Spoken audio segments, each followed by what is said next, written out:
Greetings, wonderful traders. In this video, I'm going to be sharing with you how to use time frames, which time frame to use, and how to make money out of it. So just watch this video and enjoy. Let me take you into my screen.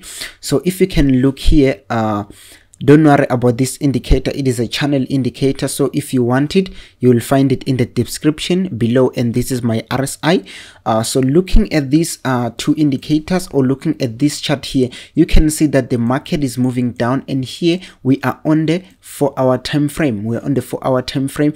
So when you go, let me say you go to the 30-minute time frame, you can see that we have a completely different picture. We have just a completely different picture, whereby we can see that price is almost like moving in a bit of a range, because still this up move here hasn't beaten this previous high. So it's like the market is moving in a range, you see. So if you can look, let's say another time frame, you can see that now the market, it is like almost going all the way up. So you can see that there is a bit of a confusion between the time frame. And why is it so? It is because a lot of people, when it comes to trading, they become confused because they don't actually know what the time frame means, and they don't know which time frame to look to. You see, because you can hear your friend saying it's a ranging market because he looked at it in a 30-minute time frame, and when you look at it, you see it as a downtrend, and you find yourself, let's say you find yourself buying this market. Why? Because let me say the market will just come down to this level, and you find yourself buying the market in this level, and when you buy, the market just goes all the way down against you, and you will curse everyone and say, me, when I buy, the market just go down. But the actual truth is, did you really follow the guys who are driving the market? So for an example, you have to be acquainted, or you have to know the players, the guys who are here driving the market. You really need to know them. You see, we have central banks, we have institutions, we have hedge funds, we have corporations, and then we have us as traders. So the central banks, they are not here to make money, but they are here to maintain the economy. So when they look at the picture of the market, they don't look at the market in a lower time frame. And even the big guys who are investing using billions, they don't look at the market in a smaller time frame picture. So they always look in a bigger time frame. So the bigger the time frame, the closer you are to the mindset of the people who are driving the market. So what you need to know, the first golden rule is that the higher time frame is always correct. So meaning you can't say I see this as an uptrend here. No matter what this time frame is telling me, I don't care about this. Me, I'm seeing my uptrend. So you are going to be wrong. Why? Because you disrespected the higher time frame, which is the most significant time frame, or the most significant picture where you're supposed to watch the price. Why? Because it is closer to the people who are driving the market, as we are just following. So for you to be closer to them, or for you to be part of the anticipator, you need to make sure that you use a high time frame. So let me just give you a very, very important tip. So what you need to know in the market is that we have waves and we have trends. We have trends. So for an example here, what you see here, this is a trend, this is a downtrend. But if you're going to go into a smaller time frame, let me say 15-minute time frame, this thing which is going up here, this is a wave. You see, we have waves and we have trends. So a trend is formed by waves. You see, a trend is formed by waves. So an example, this is a wave, this is a wave, this is a wave, this is a wave, this is a wave, this is also a wave. So a trend is made up of impulsive and corrective waves. So you, if you are trading a lower time frame and you see it as a trend, you need to know that you are trading only a wave which is going to last for a short period of time. So that's why when you sell, the market goes up. Why? Because you are only relying it as a wave. And the most important thing is that retail traders, they always see the market when it is clear. Okay, let me just make an example. You can see now the market here, it is almost on the upper channel of this indicator here, meaning at any time it can go all the way down, you see. And you are looking this in a small time frame, or open this and you say, wow, this is just the beginning of an uptrend, let me buy it.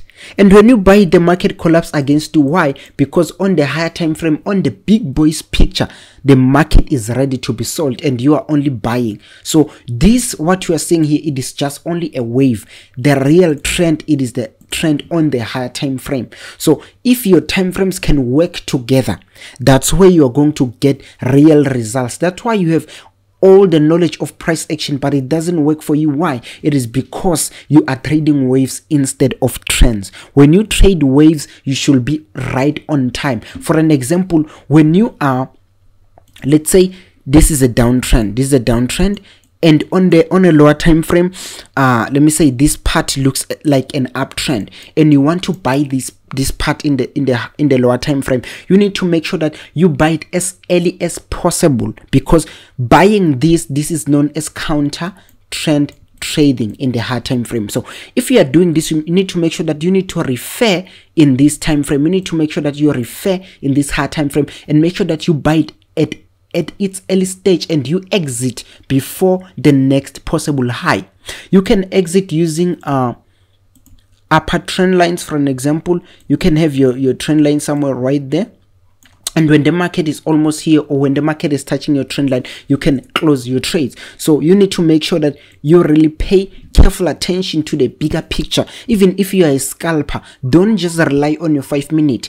Check what is happening on your 30 minutes. Check what is happening on your 1 hour. So a trader can ask himself that, okay, there are a lot of time frames to use. Which one should I pick? Because there are a lot of time frames from 1 minute up to a year time frame. You see, which one should I pick?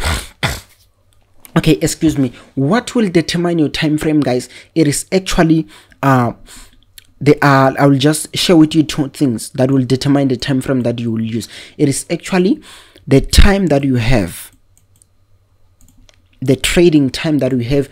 If you are working or if you are a student, you need to make sure that you do not use time frames like the 30 minute or maybe time frames like the 1 minute, because if you are working, you will only have lunch time to check your trades. You will only have the morning to check your trade. You will only have the break to check your trade. So meaning there will be some few hours where you are not going to be able to check your phone. So what is advisable, it is that you can use maybe time frames like the 1 hour, because you know that, okay, after 3 hours the price will not surprise me. It will be still relevant. It is very painful to enter your trade here, and the next time you open your chart, you find the price right here. You have missed all this information here. You can't anticipate the next move because you are trading with a time frame that is not suiting you. So you need to make sure that when you enter the market, let the market at least play 6 candles, and then you come back to check it. So if you are a busy person, go for the bigger time frames. If you are a less busy person, you can go to small time frame so that you can have time to watch your screen every minute. And again, your amount, if you have an amount, let's say you have a $1,000 amount in your account and someone else is let me say is just a very small amount like $200 account, it is suitable for this guy to say, me, I'm going to use my 4 hour as my main time frame. But for you, it is not suitable. Why? Because if you are going to be using the 4 hour, you need to know that one candlestick in the 4 hour, it carries a lot of pips. It carries a lot of pips. So one candlestick in a 4 hour time frame, it can take more than $5 of your account, which is more than 2%, because your 2% it is $2. One candle can take $5. So if one candle can take $5, let's say you sell here, you put your stop loss here, your stop loss cannot be hit by one candle. It can be hit by about 3 candles. So meaning you can lose up to $15. You see, just because you are using a big time frame that is not for you, it is too big for you. So you can use smaller time frames like the 30 minutes, smaller time frame like the 15 minutes, the maximum let it be an hour.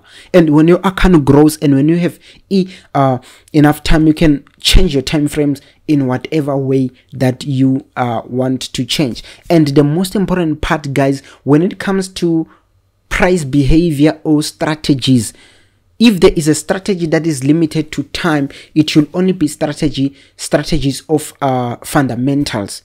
But when it comes to technical strategies, time frames, they don't matter.